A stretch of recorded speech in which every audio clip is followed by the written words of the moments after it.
This product is called professional counseling. When it happens in the sales consortium is day number 2, and it's the entire day. What it's all about is determining your client's needs, wants, and motives. Having an essence of not only what they want, but why they want and how they're going to use it. Now, we're going to apply this information throughout the entire process from this point forward. This is a building process, if you will. Now, let's remember, we have culture through our foundation. We understand exactly how we're going to approach every section. In meeting and greeting, we've established some rapport. Now, we're going to bridge from meeting and greeting over to counseling and take some of the rapport that we built and use it under counseling. Now, from a counseling standpoint, we want to remember that everything we do is customer-centered. So when we're trying to get information or gain or gather information from our guests, it's in a way that they can feel comfortable with it. It's a business conversation. It's not an interrogation. We're not worried about what step comes next. We're just worried about obtaining those wants, needs, and motives. And that really brings us to a critical issue. The difference between qualifying, which many people call the step, and counseling. In qualifying, it brings me back to a stage when I had the opportunity of meeting, 5 or 6 people in a day. And those were the days. And it seems every person that I met had some sort of an issue with their credit, had some sort of an issue with their ability to come up with down payment. Every one of them, one after the other, just was worse and worse and worse. And I simply got frustrated. It got to the point where when I met somebody and I met and greeted them, I said, "Hi, my name is Gary Tilton. You are?" They'd give me their name, Mr. Smith. And I'd say, "Mr. Smith, before I spend the next 2.5 hours with you, let me ask you a couple of really quick questions. 1, do the words R9 ring a bell? I-9? Repossession, voluntary repossession, chargeback, judgment. Because if any of those things mean anything to you, may I suggest this brand new sales consultant because he has some time and I have a customer coming in." Now that mindset, if that's my mindset, whether I say it or not, it comes across. You can't fake it. So change the way you look at something. Really focus on it as a value to the customer, really customer-centered, and make it counseling. All I want to do is I want to find out, what is it that you want? Why do you want it? How are you going to use it? And I want you to understand that I'm empathetic and truly interested.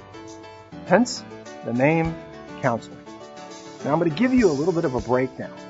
It's called the 70-30 rule. It's not what you think. 30% of the people that come into your organization have some challenges, and you're going to have to work very hard just to help them. They want the vehicle. Selling them the vehicle is not the issue. Closing ratio is not the issue. And gross profit is not the issue. They just have some challenges in their life. 70% of the people are just fine. They can handle anything. They can purchase your products and services. It's not an issue. Our industry, unfortunately, has a tendency to treat everybody like the 30%. Now, if you treat everybody like the 30%, you're going to offend 70% of your people. But if you treat everybody like the 70%, you offend no one. What we need to learn is through our counseling. If we find out some information, at least we have the information. It shouldn't affect the intensity and enthusiasm and focus and confidence that you put forth. Now, it breaks down into 6 different areas. The first area that we'd like to determine information from is personal information, name, address. The second area is the trade-in information. What do they like most? What do they like least? Third area is a new vehicle information. What do they want to change? What would they alter or improve? The fourth area is the financial area, and it can be gotten at any point in time. Then we have decision maker, 5th area, and time frame. Now I want to make this clear. There's this approach towards developing people, and in management too. And it's a shame. It's called lockstep. It means every step has a step before it and a step after. And thou shalt not change the steps. That's not the way this program works. We are non-lockstep. Here is the information as a whole that we want you to obtain. Obtain it when it's natural. Obtain it when it makes sense in the conversation. Don't sit there with a piece of paper and list every item in order. You can have the paper to capture it, but order is determined by the guest, not by the associate. By loosening this up a little bit, we get more information, it's more robust, and it's much easier for us to help our guests because we know what their wants, needs, and motives are. From this point, we take that information and we go over to our manager. You know, it's a funny thing. the best organizations have great teamwork. It's communication and respect. That manager assists us in the selection of a vehicle that best suits the customer's needs. Now that vehicle, if it happens to be more expensive, let's say, than what you perceive the customer's parameters to be, we have a ProTrack to help you with that.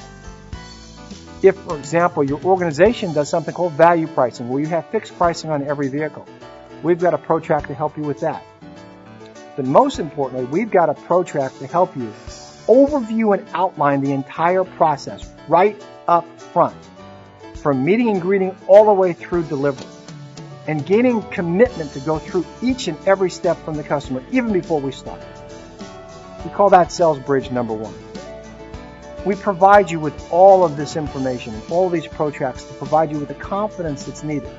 Now just imagine that you have the customer's wants, needs, and motives.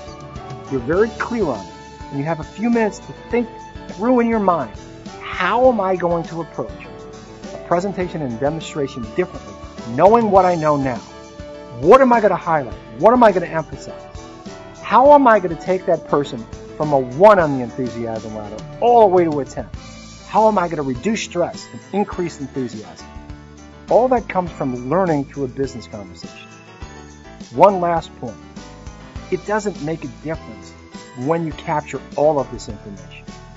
During your conversation, if the customer gets uncomfortable or it just feels like it's an interrogation and not a conversation, you can move on. But know what you're trying to obtain. Know what you're trying to gather. And most importantly, know how to utilize it to make the rest of your presentation strong. That's professional counseling. It comes on day 2, and if you do it well and raise yourself to a level of mastery, then you'll be a professional.